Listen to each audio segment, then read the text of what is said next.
Hare Krishna, Gauranga. Haven't spoken for a little while, just busy. I had a little thought came across. I was driving in the car, usual thing, groceries run, and we've had snow here where I live now for about 3 days. Like something like 7 inches of snow has fallen. So you can imagine navigating around in the car was absolutely deadly, you know. And I was watching people's mentalities, you know, like there's a tendency to for runners to get a bit fanatical in their pursuit of fitness, you know, more than any of other sports or athletes or whatever that I've seen. They have that thing where they just get so fanatical. So in any weather, whether it's raining, whether it's 40 degrees, whether it's, you know, 10 below, you know, and you can't even walk on the ice, they're out there running, you know, running down the middle of the road, dodging cars, sliding on ice, you know. So I watched one guy, he was out kind of running, you know, and he slipped on the ice, fell and hit a wall, you know, and as he's trying to get back on his feet again, he's slipping, falling, you know, and he probably got proper hurt, you know.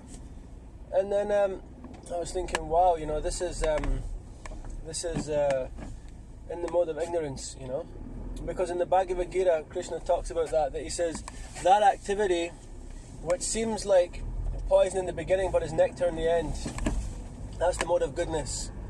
And then he says that activity which is you know,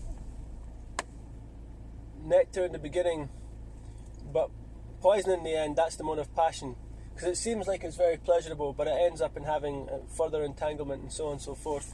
And then he describes the mode of ignorance, and he says those activities which are ignorance at the start and ignorance at the beginning, they just bring suffering, they just bring such hardship, you know, cruel difficulty to the material body and the subtle body as well, of course. Those are just completely in the mode of ignorance.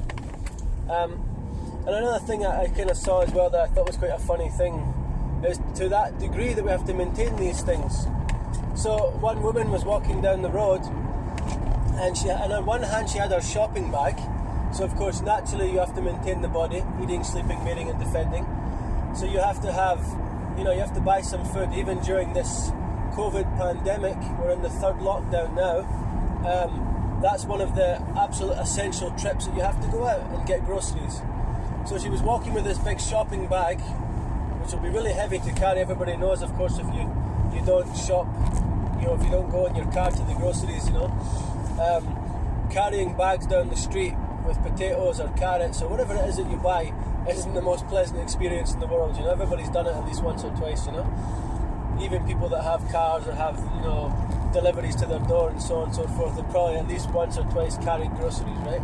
So it's an unpleasant thing. Your arms get really sore, the weight of the, you know, you have to stop for a bit, put them down, switch hands, you know.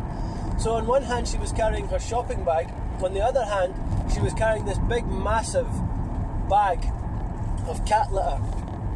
And I was thinking, wow, you know, like, you know, just to feed herself alone, you know, you have to go through that austerity. But that's a complete non-essential things to have a pet, you know. Now we hear one of the reasons why people have pets, research tells us, is that they're a comfort.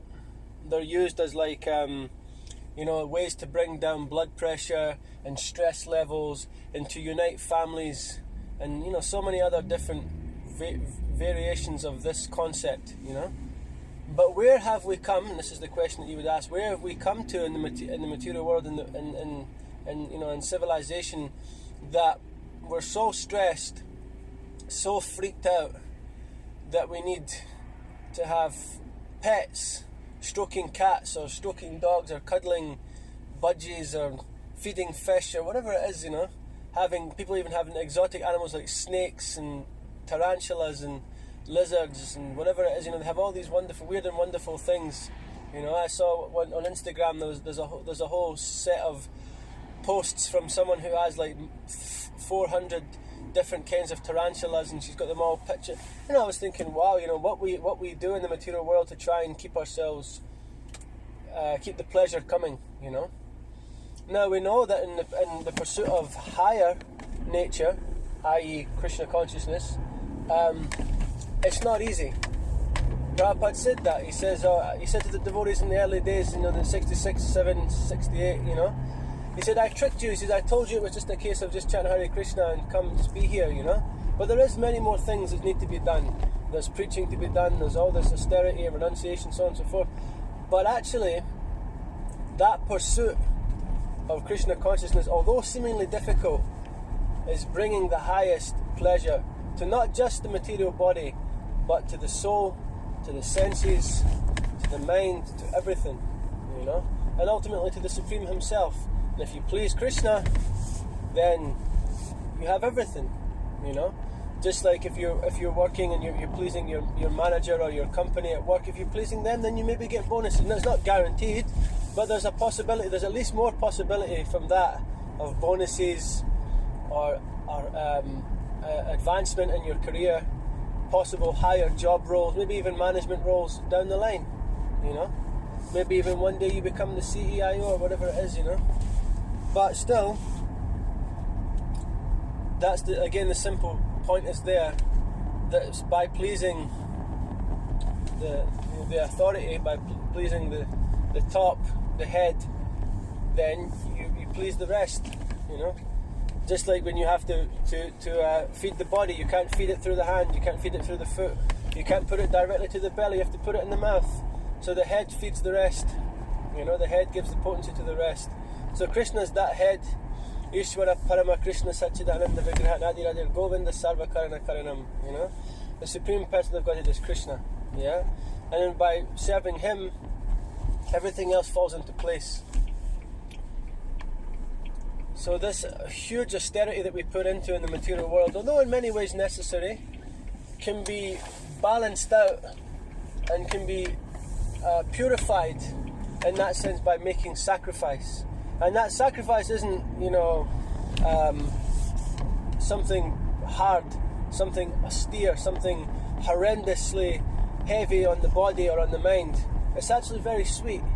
Simply by chanting Hare Krishna, Krishna Krishna, Hare Hare, Hare Rama, Rama Rama, Hare Hare.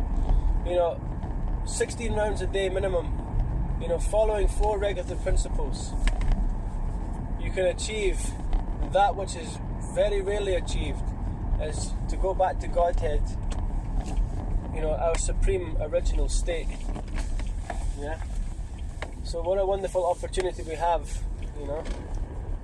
We're still in the lockdown, guys, so let's keep going with our, you know, extra efforts. And if we're not, you know, doing extra rounds or extra reading or extra these things, then let's at least tighten up on what we are doing, you know. Tighten the practices up a bit, you know. Spend more time focusing on the rounds.